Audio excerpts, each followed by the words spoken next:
ดยทางคณะสงฆ์คณะศิษยานุศิษย์คณะศรัทธาของวัดวังสิงห์คำตำบลป่าแดดอำเภอเมืองเชียงใหม่จังหวัดเชียงใหม่ปัจจุบันมี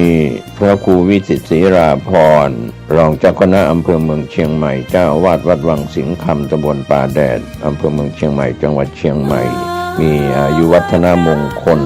วันศุกร์ที่ 21 สิงหาคม 2569 9:30 นาทีเป็นต้นไปก็ขอเชิญชวนคณะศิษยานุศิษย์คณะศรัทธาและผู้มีความเคารพนับถือร่วมในพิธีสืบชะตาเสริมบารมีและเป็นเกียรติร่วมทำบุญแสดงมุทิตาจิตพระสงฆ์เจริญพุทธมนต์สืบชะตาแบบล้านนาสำหรับผู้ที่จะร่วมบุญเป็นเจ้าภาพต้นเงินเพื่อสมทบทุนนิธิวิสิตศรีราภรณ์และเชิญร่วมเป็นเจ้าภาพทั้งตั้งโรงทานอาหารน้ำดื่มติดต่อขอความงอกงามในธรรมขององค์พระสัมมาสัมพุทธเจ้าจงไปแก่บรรดาท่านสาธุชนพุทธบริษัททุกท่านที่ฟังรายการทานธรรมทางสงบในค่ำคืนนี้วันนี้ก็มาแปลกหน่อยนึงถึงแม้ว่าจะเป็นวันที่14ตรงกับวันศุกร์วันนี้ตรงกับวันศุกร์ขึ้น1 ค่ำเพราะว่าเป็นสัปดาห์ถือว่าเป็นสัปดาห์ของวันแม่เป็นสัปดาห์ของวันแม่แห่งชาติเพราะฉะนั้นก็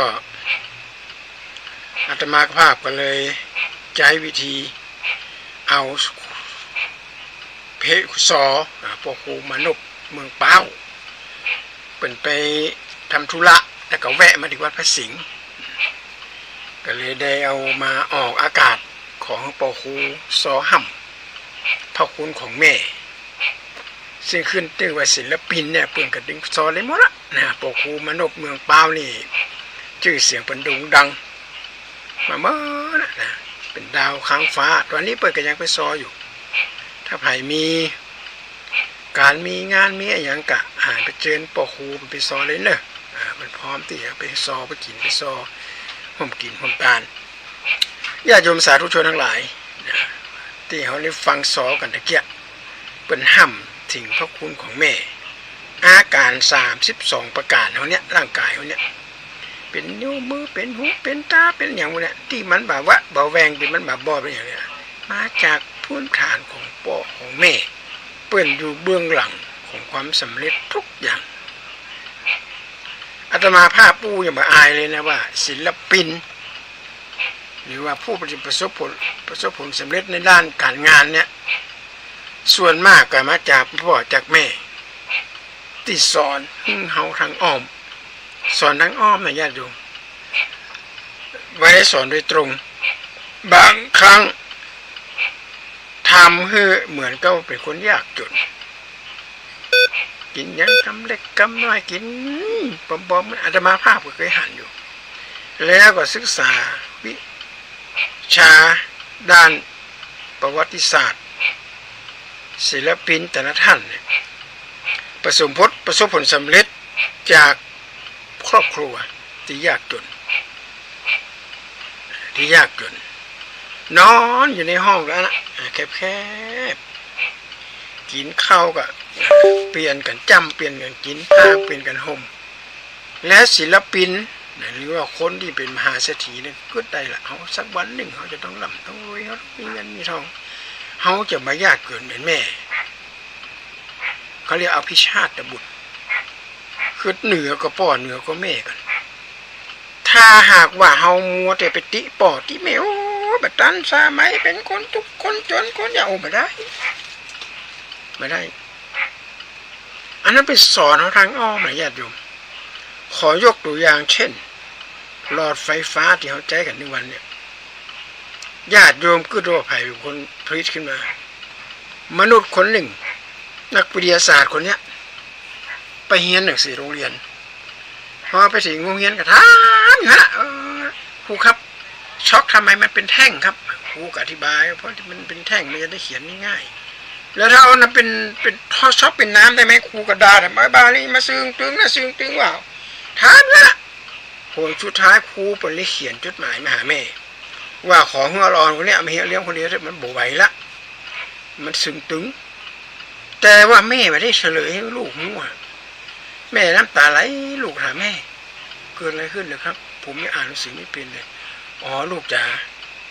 ครูเขาบอกว่าลูกเนี่ยเป็นคนอัจฉริยะเป็นคนที่มีความคิดความอ่านไม่เหมือนใครเป็นโชคของคุณแม่ที่ได้เลี้ยงลูกอย่างนี้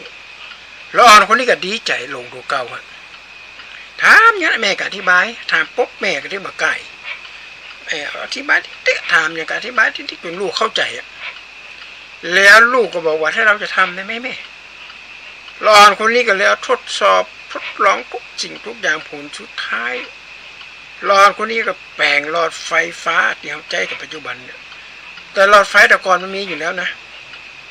หลอดไฟมันไม่มีก่อนละแต่ว่าละออนคนนี้สามารถทำหลอดไฟมันอยู่ในเมิน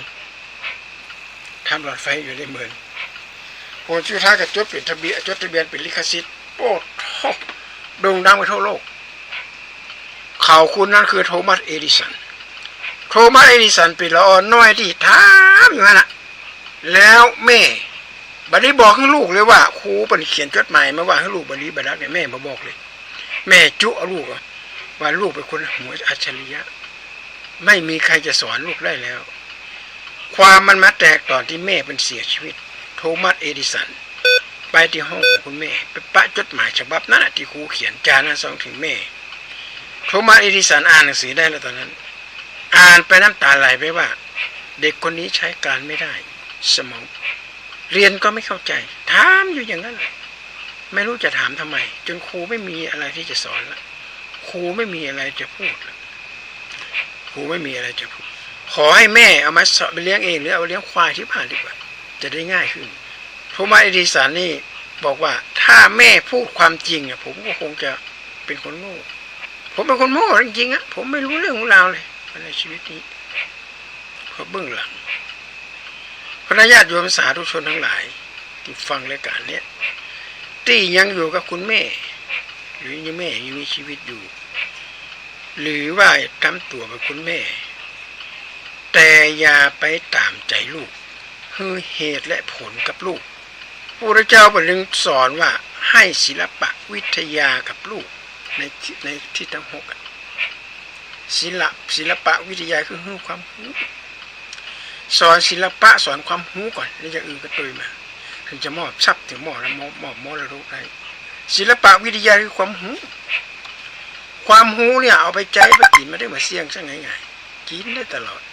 กินได้ตลอดเพราะฉะนั้นญาติโยมสาธุชนทั้งหลายในฐานะที่มีซักเป็นลูกเนี่ยนักธุรกิจ100 ล้านพันล้านหมื่นล้านแสนล้านมาจากครอบครัวที่ยากจนทั้งนั้น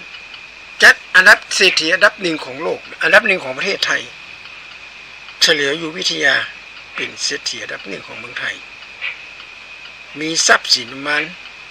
100,000 ล้านก็ไม่จากคนทุกคนจนนะพ่อแม่ยากจนกว่าจะหาเงินหาทองกว่าจะกินอย่างได้เขาก็เลยไปขายเป็นเซลแมนขายยาเสร็จเรียบร้อยเมื่อเขาดูแล้วว่าก็เลยไปดูบริษัทเป็นผลิตยาน้ำยา1 ถังเนี่ยใส่ขวดเป็น100เป็นปันจะเอามาขวดขายขวดละ5 บาทขวดละ10 บาทประโมทสั่งขวดขาย1 ขวดเอาขว้าง10 ขวดก็ยังมีกำไรอยู่ก็เลยชุกคิดขึ้นมาได้ว่าสร้างเครื่องดื่มชูกำลังเครื่องยี่ห้อแรกเลยคือยี่ห้อกระทิงแดง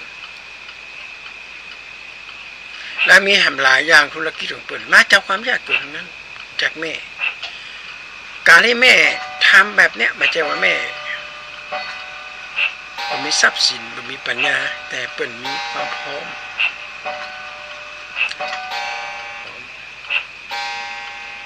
ญาติโยมสาธุชนทุกท่านหลักธรรมในพุทธศาสนาสามารถที่จะcoverสามารถที่จะรู้ความจริงทุกอย่างเข้าถึงทุกสิ่งทุกอย่างทุกศาสตร์ง่ายๆที่พระเจ้าไปสำเร็จมาพระเจ้าเอาในพรรษาที่7เปิ้นไปจำพรรษาที่จันดาวดึงไปโปรดพุทธมารดาไปตัวถึงปุ้นเลยนะถึงเมืองสวรรค์เลยนะจันดาวดึงแล้วไปแสดงพระธรรมเทศนาให้แม่ฟังเป็นอภิธรรมไป เป็นธรรมชั้นสูงเฮาก็เลยเอามาสวดงานศพตีจริงแล้วเอามาสวดที่ไหนก็ได้งานกุศลธรรมเนี่ยมันจะแจ้งไผมันจะได้ด่าไผมาเกี่ยวกับกุศลและกุศลและอกุศลกุศลและอกุศลมันเกิดขึ้นถ้าหากว่าเฮาไปเอาพม่าคนพม่าเลยเป็นฮื้อป้อนกันเนี่ยเกิดวันหยังเกิดวันนั้นวันนี้ก็ถ้าเกิดวันหนึ่งวันอาทิตย์เนี่ยกุศลธรรมะกุศลธรรมะเหตุปัจจโยยะเกิดแต่ละวันเนี่ยบางคนตกใจเลยไปสวดอภิธรรมเพื่อมาใช่คนพม่าถือว่าอภิธรรมนี่เป็นอภิแปลว่าใหญ่เป็นธรรมะที่ใหญ่มากที่พระพุทธเจ้าเปิดไปเทศให้แม่ฟังเปิดให้มีความกตัญญูกตวิธีต่อแม่นี่คือผู้อยู่เบื้องหลังความสำเร็จทุกอย่างเลยนะผู้อยู่เบื้องหลังอย่าไปดูถูกดูแคลนพ่อแม่ว่าเกิดมาไม่ยากทุกหนักลำบากลำบนมาได้ร่ำได้รวยเหมือนคนอื่นจะไปคิดแบบนั้นจงสร้างสถานการณ์ให้ดีกว่าเก่าและขยายเหมือนเจื้อบัดแต่งซังอะไรญาติโยมไม่ใช่เจื้อบัดแต่งร้ายนะเจื้อบัดแต่งร้ายมันตึงมาขึ้นกลางเจื้อบัดแต่งร้ายมาขึ้นกลางเจื้อบัดแต่งซังเอาไว้ที่ไหนมันก็ต้องซื้อหายเว้นตลอดทำตัวมันเจื้อบัดแต่งซังวะจะไปทำตัวมันเจื้อบัดแต่งร้ายเจื้อบัดแต่งร้ายมีประโยชน์อย่างแต่งกลางขึ้นมันตึงมาขึ้นคนก็ไม่เดียวกันเจื้อบัดแต่งร้ายมันตึงมาขึ้นกลางอยู่ของมันเนี้ยนะเพราะฉะนั้นพยายามดิ้นรนขนขวายศึกษาหาความรู้ในมงคลสูตรข้อที่7ว่าคงแก่เรียนหมายความว่าบะหมี่ละความแก่นี่จะมาเยี่ยมเยียนละคงแก่เดินมีเฮียนอย่างสุดตลอดอย่าไปท้อแท้แล้วก็ขอกราบขอบพระคุณวัดฝ่ายหินนำโดยท่านครูสมุวิสุวัฒน์นะตะกี้ออกรายการมุยไปหน่อยมันได้กราบขอบพระคุณเปิ้นช่วงนี้ก็ดูช่วงระหว่างกลางพรรษาพระสงฆ์สามเณรก็ต้องหยุดพักในการจาริกไปที่ต่างๆหยุดการไปจาริกก็มีการปฏิบัติธรรมอบรมสั่งสอนประชาชนเนื่องจากว่าช่วงพรรษาเพราะว่าประเทศอินเดียกับประเทศไทยเนี่ยภูมิอากาศมันได้ต่างกันคล้ายๆกันบางรัฐอาณาที่มันมีหน้าหนาวหน้าร้อนก็ร้อนสุดขั้วหัวใจหนาวจนเป็นไม่เป็นน้ำแข็งเลยภูมิอากาศเนี่ยอาจจะต่างกันตรงนี้นิดนึงแต่ว่าด้านฤดูกาลคล้ายๆกันเพราะฉะนั้นพระสงฆ์จำพรรษาเนี่ยนะก็เอาอาศัยความเป็นอยู่ของอินเดียคนอินเดียพระสงฆ์ในฤดูกาลแล้วพระสงฆ์ออกไปจาริกสอนประชาชนไปย่ำจะเข้าในนาบ้างไปย่ำใส่สัตว์น้อยสัตว์ใหญ่ไปรบกวนเจ้าบ้านไปยะไก่ให้ยะนาเปิ่นก็บ่มีเวลาที่จะมาฟังเทศน์ฟังธรรมข่าวนี้ดังไปถึงพระพุทธเจ้าก็เลยทรงบัญญัติว่าต่อไปให้พระสงฆ์อยู่จำพรรษาให้ครบ3 เดือนถึงจะจาริกออกไปเผยแผ่ศาสนาได้นอกจากว่าถ้าไผ่มีภารกิจที่จะไปต่างจังหวัดก็ไปต่างประเทศก็มีการสัตหะไปอธิษฐานไปแต่ทางนี้และทางนั้นก็ต้องปิดมาภายใน7 วันเพราะเป็นช่วงกลางพรรษาถ้าไผ่มาบัดตันก็พรรษาก็ขาดมีสิทธิ์ที่จะได้รับกฐินการรับองค์กฐินคณะญาติโยมสาธุชนทุกท่านการที่เฮาพักช่วงพรรษาพักเป็นก็พักเฮาก็พักกลางพรรษาเนี่ยก็ต้องศึกษาหาความรู้อันที่จริงแล้วอาตมาภาพเองก็อยากจะคัดค้านอยู่เหมือนกันกำอูบางอย่างว่างดเหล้าช่วงเข้าพรรษาเนี่ยอยากจะให้ถอนคำนี้ออกเลยต้องใจเปลี่ยนไหมว่างดเหล้าตั้งแต่วันเข้าพรรษาเนี่ยอาตมาว่ามันจะดีกว่าถ้างดเหล้าตั้งแต่เข้าพรรษาเนี่ย ก็หมายเขาเอาพรรษาเขาก็ต้องงดด้วยนะแต่ถ้างดเหล้าช่วงเข้าพรรษาเอาพรรษามัน9 เดือนกันนะญาติโยมปีนึงมันมี12 เดือนหักออก3ก็เหลือ9 เดือนเนี่ยออกพรรษาไม่กัดงานอ่ะเอาละออกพรรษาปกก็ยี่เปงละงานลอยกระทงเล่าละจากลอยกระทงไปปั้นปีใหม่ไทยนะปีใหม่สากลก็อันตรายอยู่เหมือนกันปีใหม่สากลไปเจอปีใหม่เมืองทำอ้าว7 วันอันตรายจนรถพุ่มเกิดอุบัติเหตุต่างๆนานาถ้าเข้าใจคำว่างดเหล้าช่วงเข้าพรรษาเนี่ยมันสำนวนมันอ่อนหน่อยแต่ถ้าเข้าใจว่างดเหล้าตั้งแต่วันเข้าพรรษาเอาพรรษามันต้องกินละในภาษากับบกินอธิษฐานไว้อิมัสมิงสุราเสอิมังเตมะสังวสังอุเปมิจำพรรษาแล้วกดเหล้าเลยมากินเหล้ากันเลยผ้าอย่างญาติโยมเราขึ้นพอละเหล้าเนี่ยในมงคลสูตรนะข้อที่20เนี่ยงดเว้นจากการดื่มเครื่องดื่มมึนเมาบอกว่าจะเป็นแต่เหล้าอย่างนี้กัญชากาไปกาท่อมกาเป็นฟินเป็นเฮโรอีนยาบ้ายามาทั้งหมดเพราะคำว่ายาเสพติดในทัศนะของพระพุทธเจ้าเป็นสุราแปลว่าการกั่นกรองจากน้ำที่ผ่านความร้อนเป็นแอลกอฮอล์คนเมืองวันนี้น้ำย้อยคนมอขางสุราเมรยะหมายถึงน้ำที่หมักเบียร์นี่เป็นเมรยะนะไวน์นี่ก็เป็นเมรยะต้มมาก็เป็นเมรยะใบกระท่อมต้มนี่ก็เป็นเมรยะอันตรายมากใบกระท่อมต้มนี่ญาติโยมจะไปเจือเด็ดขาดกินนะแก้ปวดหัวเข่าแก้แล้วไม่ใช่ต้องผ่านการพิสูจน์การวิจัยจากเภสัชกรเปิ่นเฮียนมาโลกเปิ่นศึกษาเปิ่นเฮียนเปิ่นค้นคว้ามาเปิ่นพิสูจน์ได้และเปิ่นคือคนไข้แต่ละคนเปิ่นต้องวัดความดันดูผลเลือดดูความดันดูอย่างหลายสิ่งหลายอย่างละเปิ่นถึงจะมอบเปิ่นจะหึ่งยาคนไข้ได้ไม่ใช่ซุ่ม4 ซุ่ม 5มาขายกันแล้วก็พักกระป๋านี่มันให้นะญาติโยมอันเนี้ยสุราเมรยะมัชฌะนี่หมายถึงว่าเป็นผงหรือเป็นฉีดเข้าไปในร่างกายก็เป็นมัชฌะโอ้โหอันตรายมากเลยเพราะฉะนั้นงดทุกอย่างตั้งแต่วันเข้าพรรษาเป็นต้นไปออกพรรษาของเรากินแล้วตั้งแต่วันเข้าพรรษาอันนี้คือปัญหานักมากที่สุดเนี่ยปัญหาปัจจุบันเนี่ยรัฐบาลทุกสมัยเวลามีงานปล่อยงานรับอะไรมีเงินละฆ่ากันละโอ้โหเป็นสิ่งที่น่ากลัวสิ่งที่น่าอันตรายมากสำหรับเยาวชนและป่ายมาปอมีนักการเมืองท่านหนึ่งตอนที่มาออกหาเสียงบอกว่ากัญชาเนี่ยสามารถที่จะขายกัญชาขายเสรีบัดนี้ขายเสรีนะญาติโยมบ้องกัญชานี่ขายเอาห้อยหน้าร้านเลยตะกอนเนี่ยลบๆซ่อนๆนะตะกอนใครจะมากินกัญชาน้ำในบ้านในไหนมากินไม่ได้นะบัดเดี๋ยวนี้กัญชาที่พูดตรงๆเนี่ยมันกับปอกับยาบ้าแต่รีดมันออกเหมือนกันยาบ้ายากัญชานี่คือยาเสียตัวพอเสพไปแล้วมันจะอาการเคิบมันมีความสุขมันม่วนคลายสุขคลายโศกคลายเศร้าต่างๆนั่นนะแต่มันเพียงแค่หลอกสมมติเป็นหนี้เป็นสินเป็นเนี่ยไปดีสูบกัญชามันหายเครียดพอกัญชาหมดฤทธิ์ล่ะปี๊บเป็นหนี้เหมือนเดิม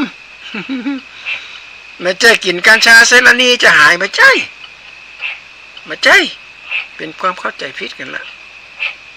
นี่ไม่ได้หายไปไหนมันก็ยังอยู่เพราะฉะนั้นคืออยู่กับโลกด้วยความเป็นจริงตามหลักทางพุทธศาสนาอนิจจังทุกขังอนัตตาเราอยู่ด้วยความจริง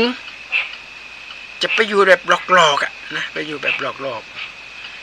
ซึ่งมันเป็นแค่จอมปลอมไม่ใช่ของแท้นะญาติโยมสาธุชนทั้งหลายวันนี้ไหนๆก็เป็นวันแม่แห่งชาติละนะจะเอาซอของ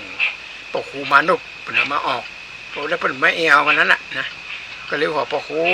สองฟังสักหน่อยแล้วพ่อคุณของแม่เปิ้นกระทาทอดจ้าดีพ่อครูมนบนะขึ้นตัวแล้วลงท้ายด้วยนะญาติโยมกูฟังกันให้ดี